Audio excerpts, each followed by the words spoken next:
1963, astronomer Martin Schmidt at the Palomar Observatory was trying to solve the mystery of a celestial object that had puzzled him for months. Radio telescopes detected it, but in optical telescopes it appeared only as a faint, star-like dot, codenamed 3C273. When Schmidt examined the light spectrum of this dot, he experienced the shock of his life. The emission lines he saw didn't match any known element. It was as if the laws of physics didn't apply at that point in the universe. Until that moment, Schmidt realized that those lines were actually hydrogen, but so extremely redshifted that it could only mean one thing. This star was receding from us at incredible speed. The redshift was so extreme that it meant just one thing: this object was 2.5 billion light years away. For it to appear so bright from such a distance, it had to outshine the combined light of hundreds of galaxies like the Milky Way. On that day, humanity met the brightest monster in the universe, the Quasar. Today, you won't just watch a YouTube video, you'll dive into a mystery. From the discovery of quasars to the fine-tuned mechanics of their engines, from galactic destruction scenarios to their role in the fate of the cosmos. We'll cover every detail. This will be our most comprehensive quasar journey yet. Check your seatbelts 3 times, because we're about to begin.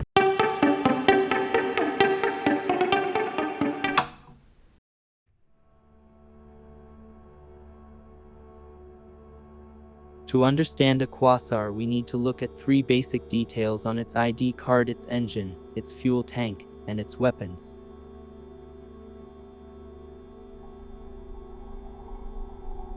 At the heart of everything lies the engine, a black hole millions to tens of billions of times the mass of the Sun. The black hole at the center of our galaxy, Sagittarius A, is about 4 million solar masses, already immense. But the black hole at the center of one of the largest known quasars, TON 6018, is 66 billion solar masses. This engine is so powerful that its event horizon, the point of no return, extends wider than the orbit of our solar system.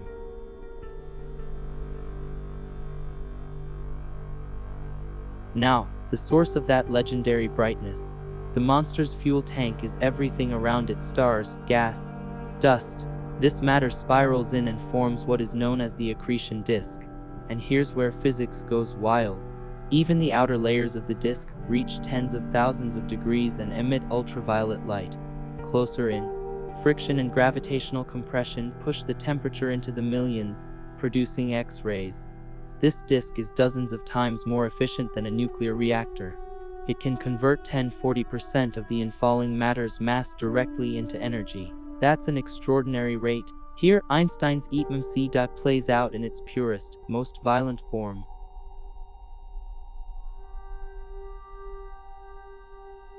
And finally, the quasar's most terrifying feature: its weapons.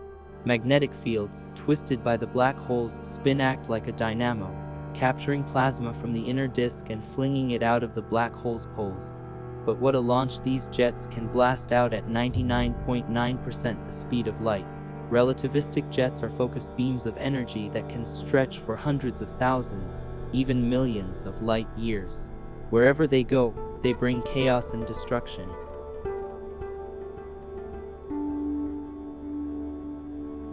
So how do these weapons and this staggering energy affect the host galaxy? This is a genocide scenario in 2 acts.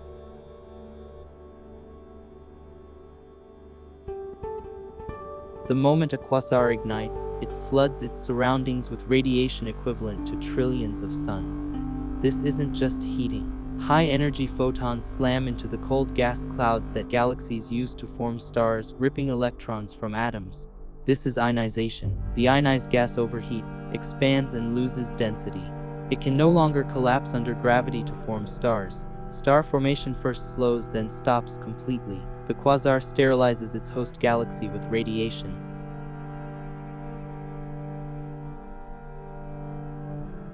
For the gas that radiation doesn't finish off, brute force takes over.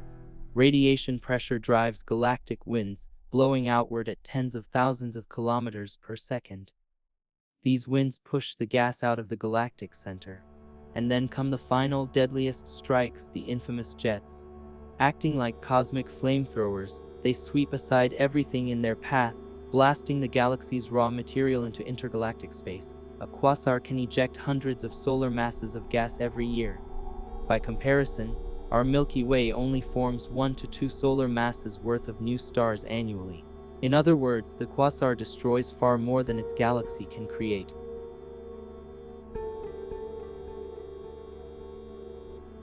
A galaxy stripped of gas, with no new stars being born, left only with aging red stars waiting to die. A red and dead galaxy.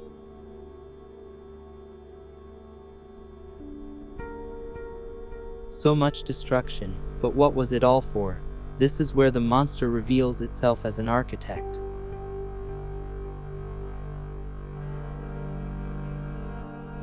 The first 400 million years of the universe are known as the Dark Ages. The cosmos was blanketed in a dense fog of hydrogen. When the first stars and quasars emerged, their intense UV radiation burned away the fog, making the universe transparent. Without quasars, the reionization period may have lasted much longer. Thanks to them, the universe became visible.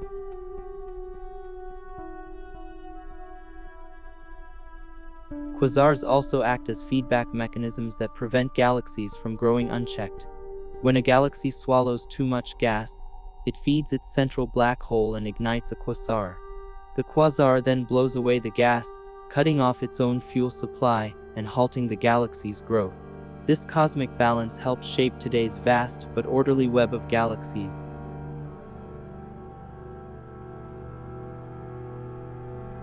Today, quasars aren't as common as they were in the universe's youth. The cosmos has expanded, cooled, and galactic collisions have become rarer. Most central monsters are now on a diet, or asleep, but that doesn't mean the story is over. Telescopes like James Webb capture the light of those first quasars, helping us uncover the secrets of the infant universe. Future giant radio telescopes will map their jets and magnetic fields in unprecedented detail. Perhaps quasars hold the key to unlocking the universe's greatest mysteries. Will Sagittarius A awaken when we collide with Andromeda?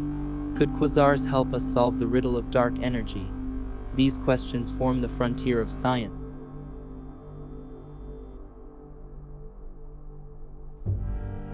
In the end, a quasar represents a cosmic paradox, both a monster and an architect. With its ravenous supermassive black hole and blazing accretion disk, it destroys its host galaxy, halting star formation with radiation, sweeping away galactic gas with winds and jets, leaving behind a red and dead husk. But on the other side of the coin, this destructive power becomes a force of balance, ending the Dark Ages, preventing galaxies from unchecked growth, and helping shape the cosmic structure we see today. Though fewer in number now and many lying dormant, these ancient monsters still hold the deepest secrets of the universe. To understand them is not only to grasp the brightest phenomena in existence, but also to glimpse the grand design of reality itself. Thank you for watching our video. Don't forget to like and subscribe. We value your thoughts greatly. Let us know in the comments.